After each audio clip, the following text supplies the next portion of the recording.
Class 11 account से depreciation का एक प्रैक्टिकल प्रॉब्लम करेंगे।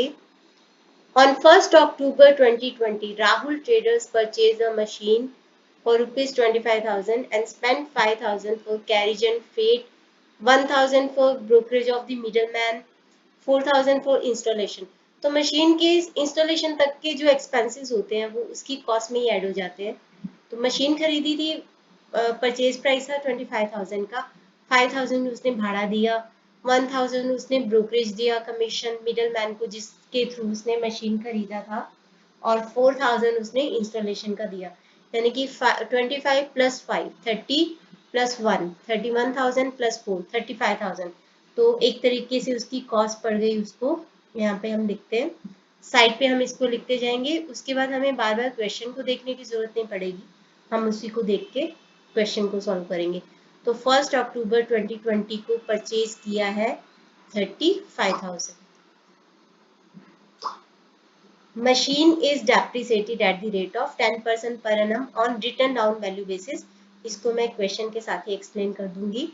On 31st March 2023, the machine was sold to Deepa for rupees 30,500 and rupees 500 was paid as commission to broker through whom the sale was effected। तो machine बेच दी गई है 31 मार्च 2023 को 30,500 की बेची, 500 का कमीशन, यानी कि नेट उसको मिला 30,000। तो मैं यहाँ पे 30,000 ही लिख रही हूँ। फाइंड आउट द प्रॉफिट और सेल ऑन लॉस, प्रॉफिट और loss on sale of machine if accounts are closed on 31 March every year. और इसमें आपको मशीन अकाउंट बनाने को भूला नहीं है, तो मैं मशीन अकाउंट अभी यहाँ पे फॉर्मेट बना हुआ है, तो मैं उसके थ्रू ही आपको गेन या लॉस दिखा देती हूँ कि क्या है और उसकी वैल्यू क्या बची है। सबसे पहले हमें अब क्वेश्चन को नहीं देखना, अब हमें देखना है कि क्लोजिंग कब कब होगी। 1 अक्टूबर 2020 के बीच में और 31 मार्च 2023 के बीच में। 31 मार्च 2021 को क्लोजिंग होगी, 31 मार्च 2022 को क्लोजिंग होगी और उसके बाद 31 मार्च 2023 को क्लोजिंग होगी। तो अब हम इस क्वेश्चन को सॉल्व करते हैं। सबसे पहले जो भी यहाँ पे लिखा है उसको करते जाओ। यहाँ पे परचेज किया है तो सीधा आप लिख सकते हो 35,000। तो यहाँ पे डेट लिखेंगे year 2020 October 1 to bank account. 35,000 की मशीनरी खरीदी है। अब उसकी क्लोजिंग करनी है, क्लोजिंग करनी है मतलब डेप्रिसिएशन लगाना है 2021 मार्च 31 को बाय डेप्रिसिएशन अकाउंट। तो 30,000 के ऊपर 10% से 35,000 के ऊपर 3,500 और बाकी कर देंगे बाय बैलेंस CD। यहाँ पे लिखते हैं सेम डेट को बाय बैलेंस CD। तो 35,000 में से 3,500 को माइनस कर देंगे तो 31,500 आएगा। तो 35,000 इसी को टू बैलेंस BD करेंगे यहाँ पे 2021 अप्रैल 1 को टू बैलेंस BD 31,500। अब फिर से यहाँ पे हमें क्लोजिंग करनी है, यहाँ पे हमें फिर से क्लोजिंग करनी है। तो क्लोजिंग करेंगे बाय डेप्रिसिएशन अकाउंट 2022 मार्च 31 को bye depreciation account. Return down value method बोला हुआ है। रिटर्न डाउन वैल्यू में क्या होता है कि जो ये बैलेंस बचता है इसके ऊपर डेप्रिसिएशन लगता है। एक मिनट, यहाँ पे हमें 6 महीने की करनी थी। 1 अक्टूबर को खरीदी थी, 31 मार्च को हम क्लोजिंग कर रहे हैं, यानी कि 35,000 के ऊपर 10% से 6 महीने की डेप्रिसिएशन करनी थी। तो यहाँ पे 6 महीने की निकालेंगे तो 3,500 का हाफ हो जाएगा 1750। तो 1750 तो उसके हिसाब से बैलेंस भी चेंज हो जाएगा। 35,000 में से 1750 को माइनस किया 33,250।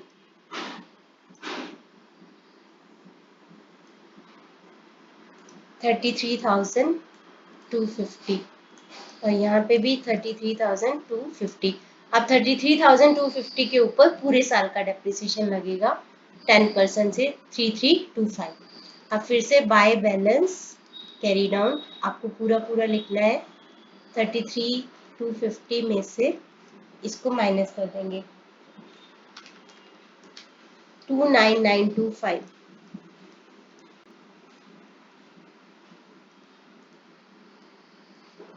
इसको टू बैलेंस भी डिप कर देंगे। अप्रैल 1 अगली डेट को टू बैलेंस डी 29,925। अच्छा, अब हमने यहाँ पे सेल कर दिया उसको, उसी सेम मशीनरी को सेल कर दिया। जब भी हमने मशीनरी को सेल करना होता है तो हमें ये देखना होता है कि उसको उसके ऊपर कितना लॉस हुआ या कितना गेन हुआ। तो ये देखने के लिए हमें देखना पड़ेगा कि जिस डेट को सेल किया उस डेट को उसकी वैल्यू कितनी थी। तो यहाँ पे हमने वैसे तो एक ही मशीन है ऑब्वियसली 35,000 की खरीदी थी। पहले साल का उसका डेप्रिसिएशन लग गया 1750 का यहाँ पे, और फिर लगा 3325 का। तो मैं अलग अलग माइनस करती जाऊंगी क्योंकि ये रिटर्न डाउन वैल्यू मेथड है।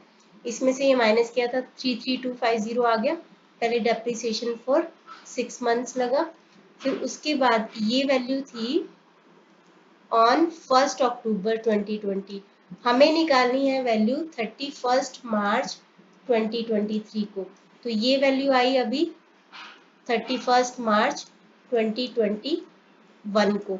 अभी फिर एक साल का और डेप्रिसिएशन माइनस पहले प्लस डेप्रिसिएशन। तो रिटर्न ऑन वैल्यू मेथड है, तो जो बैलेंस बचते जा रहा है उसके ऊपर डेप्रिसिएशन लगाते जाओ। तो 33,250 में से 3325 को माइनस किया तो हमारे पास जो वैल्यू आई वो है 29,925। अब हमें ये जो वैल्यू है ये वैल्यू है 31 मार्च 2022। हमें निकालनी है 23 की वैल्यू क्योंकि हमने उस डेट को बेचा उसको। तो एक साल का और डेप्रिसिएशन हम माइनस करेंगे। तो less depreciation again for this year 29,925 का 10% आ रहा है 2992.5। मैं इसको 2993 कर रही हूँ, 2993 या 2992 भी कर सकते हो, 2993 भी कर सकते हो। माइनस किया यहाँ पे डेप्रिसिएशन, तो क्योंकि इसी डेट को बेचा है जिस डेट को यहाँ पे 29,925 में से पहले 2993 को माइनस करते हैं। अब ये 26,932 वैल्यू ये कौन सी डेट को है 31 मार्च 2023 को, इस डेट को ये वैल्यू है। और इसको बेचा गया है 30,000 का, इसको बेचा गया था 30,000 का यहाँ पे। तो 30,000 यानी ज्यादा पे बेचा गया तो मतलब गेन हो गया, ज्यादा पे बेचा मतलब गेन हुआ, तो बाकी का गेन होगा। ये है इसकी सेल वैल्यू। तो 30,000 में से इसको माइनस करेंगे हमारे पास आता है 3068, तो ये गेन हो गया। अब एक चीज ऑल्दो यहाँ पे मशीनरी अकाउंट भूला नहीं था, ये वाली डेप्रिसिएशन हम ऑलरेडी दिखा चुके हैं, ये वाली डेप्रिसिएशन हम ऑलरेडी दिखा चुके हैं, ये वाली अभी नहीं दिखाई तो इसको दिखाएंगे उस डेट को, और गेन लिखेंगे और बाय बैंक लिखेंगे। तो यहाँ पे लिखते हैं 2023 March 31 by depreciation account 2993, same date को बाय बैंक अकाउंट 30,000।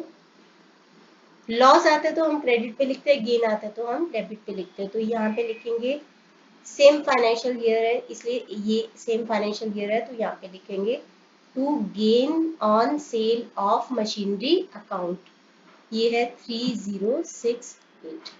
और ये हो गया हमारा क्वेश्चन कंप्लीट। दोनों साइड का इधर का टोटल आ रहा है 32,993, तो इधर का भी उतना ही आएगा। तो यही आपका आंसर है। और तो आपको मशीनरी अकाउंट बनाने को बोला नहीं था, लेकिन यही आपका आंसर है। गेन आ गया और return on value on the date of sale इतना था। तो ये हो गया हमारा मशीनरी अकाउंट।